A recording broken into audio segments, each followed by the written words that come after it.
नमस्कार मंडळी, श्री स्वामी समर्थ। हरतालिका हे व्रत अतिशय श्रेष्ठ व्रत आहे। पार्वती मातेने भगवान शंकरांना प्राप्त करण्यासाठी हे व्रत अगदी निष्ठेने मनोभावे केलं होतं, म्हणून त्यांना जे भगवान शंकर आहे ते वर मिळाले। मग असंच आपल्या पतीला उदंड आयुष्य लाभावं, अखंड सौभाग्यवती असावं यासाठी अनेक महिला अगदी मनोभावे हे व्रत करत असतात। मग कुमारिका सुद्धा आपल्याला इच्छित वर प्राप्ती व्हावी यासाठी सुद्धा मनोभावे हे व्रत करत असतात। मग असंच आपल्याला या दिवशी सकाळी लवकर उठायचं आहे, स्नान करायचं आहे।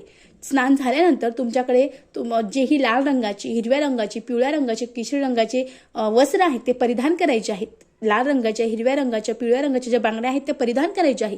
यासाठी आपल्याला जी वाळू आहे ती लागणार आहे। वाळू स्वच्छ धुवून घ्यायची आहे। यासोबत ज्या 16 पत्री आहेत त्या 16 पत्रीची तुम्ही आदल्या दिवशी किंवा त्या दिवशी जुळाजुळव करू शकतात।